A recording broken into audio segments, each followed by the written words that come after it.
Before I start this lesson, I'd like to give all praise and glory and honor unto Yahweh Ba'ashem, Yahweh Shai, Ba'ashem, Rukaku Wadash. Double honor to the apostles, elders, and bishops, a great millstone who rule well and teach well. Shalom to 144,000 men that's pushing and believing His word in all true sincerity and sacrifice their lives and wills to do so. Shalom to the men, women, and children that's tuning in and listening. And shalom to the Israelite foreigners scattered abroad on all four corners of the earth. The Heavenly Father named Yahweh, His only begotten Son named Yahweh Shai. Along with this video, edifying, quick, straight to the point. This video will be entitled, The Downfall of Esau will be the Uprising of Israel. Primarily the elect, but nonetheless, I was looking at this post, right? I'll put it in my thumbnail, but the post said, long story short, in July 4th of basically in the 1800s, dealing with the Southern Kingdom, which are the so-called Negroes, Judah, really Judah, Benjamin, and Levi, but Judah, nonetheless, they were auctioned off or being sold to Edomites, and with that, the Lord gave me gave me the spirit to do this lesson.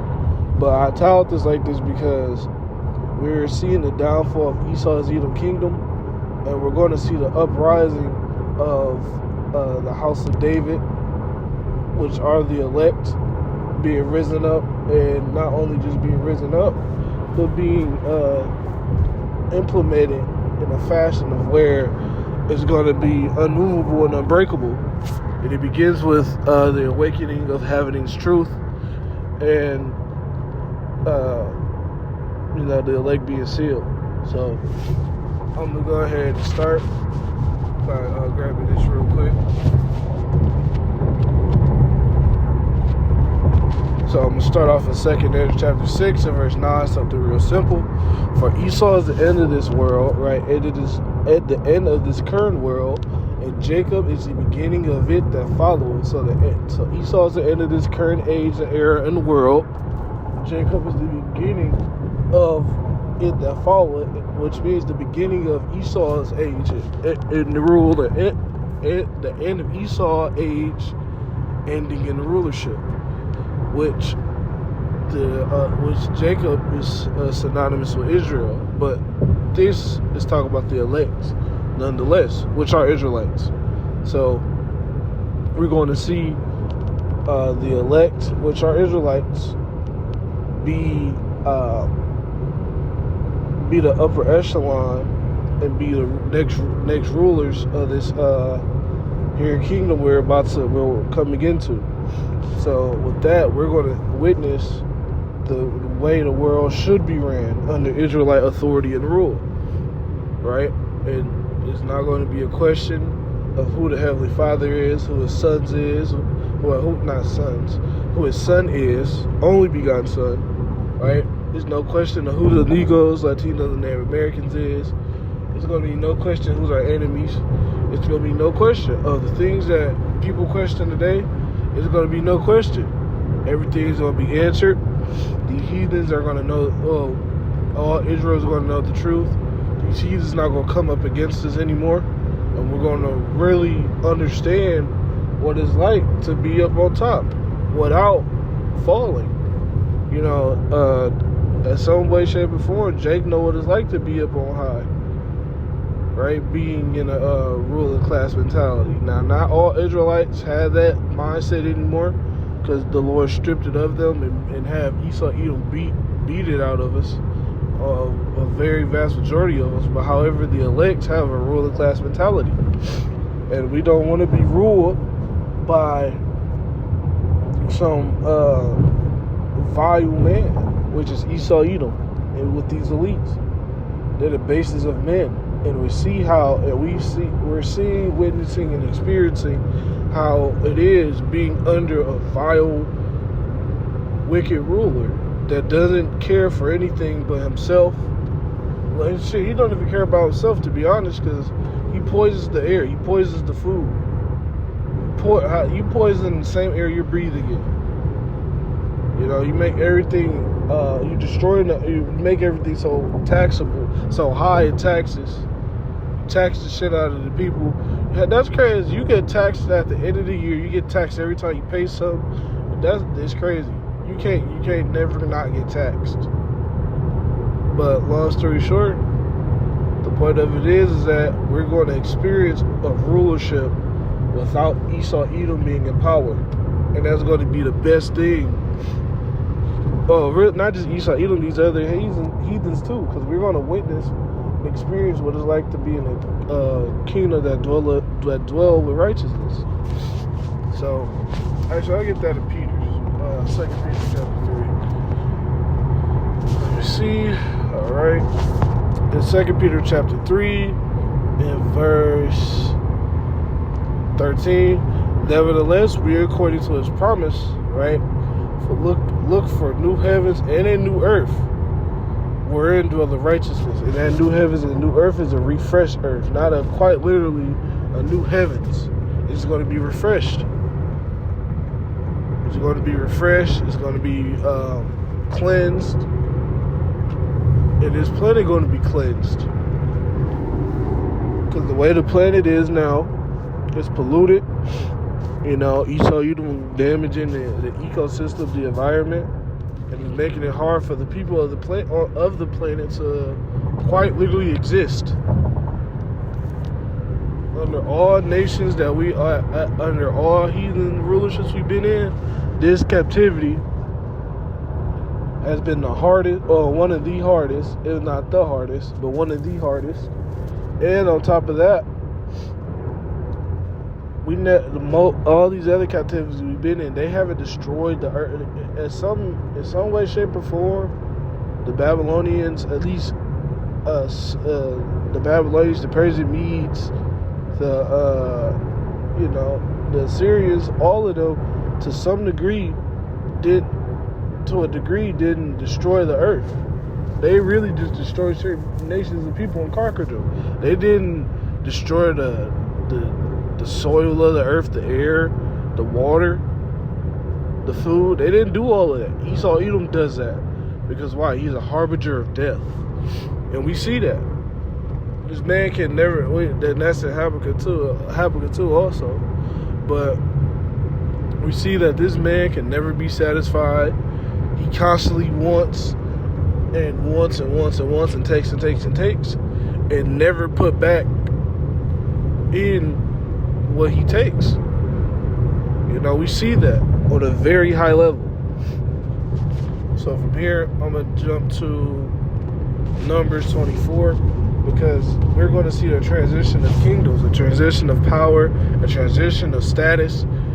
We're going to see that. And these heathens they're not going to like it, but they're not going to be able to believe it either.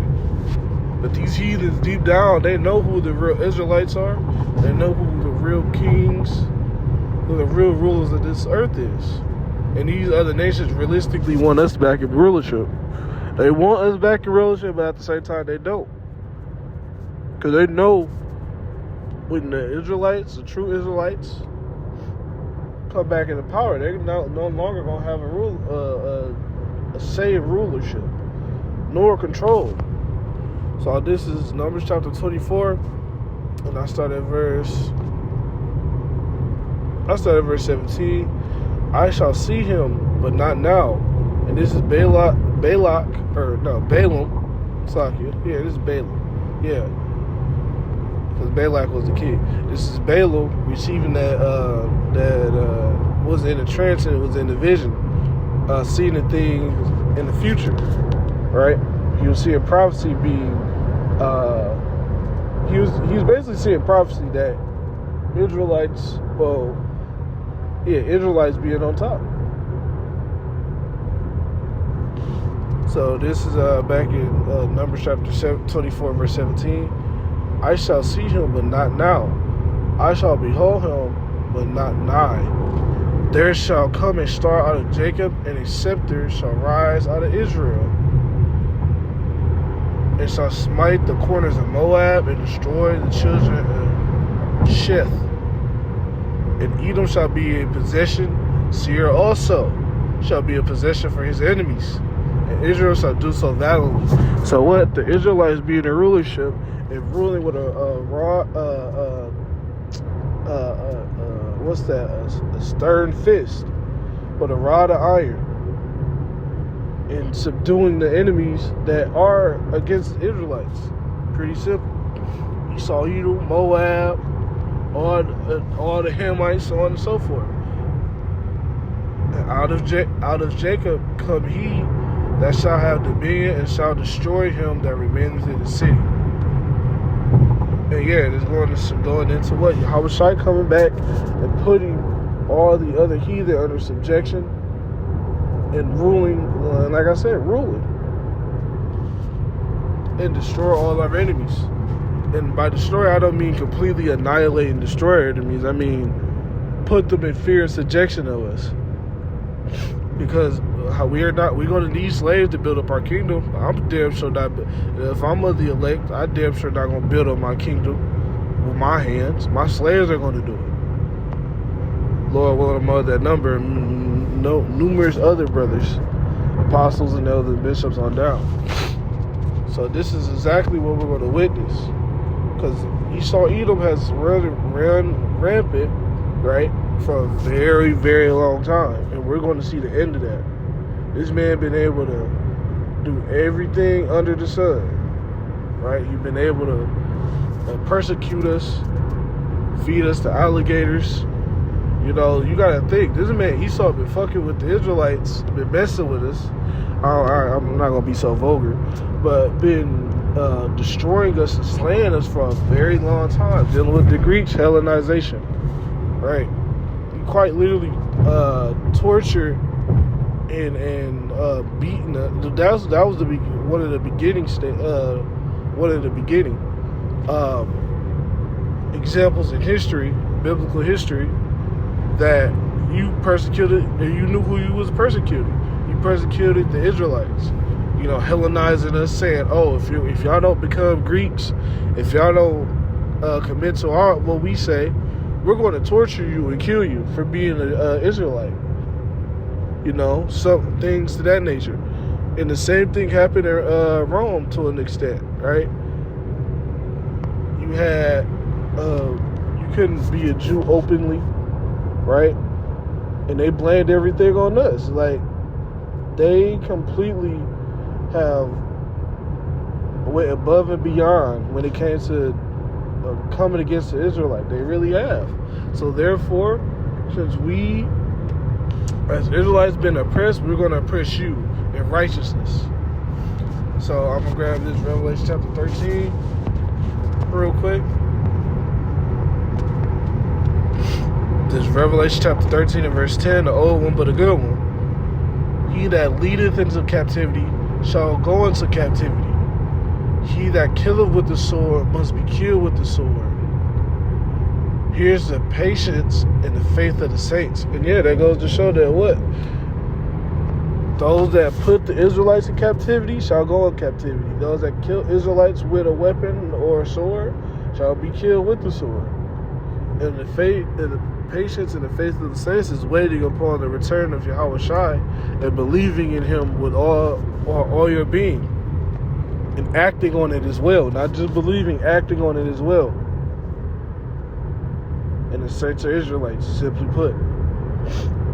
So, we're going to see an end of Esau Edom rulership. We're going to see an end of it.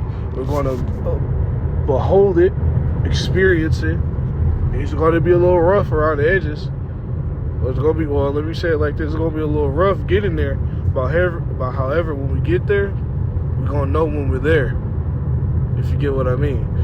But, Lord, when this year edify, I'm going to close out by giving all praise and glory and honor unto Yahweh, Ba'ashem Yahushai, Ba'ashem Rakah HaKodash. Lord, when this year is edified, and I'll see you next one. Shalom.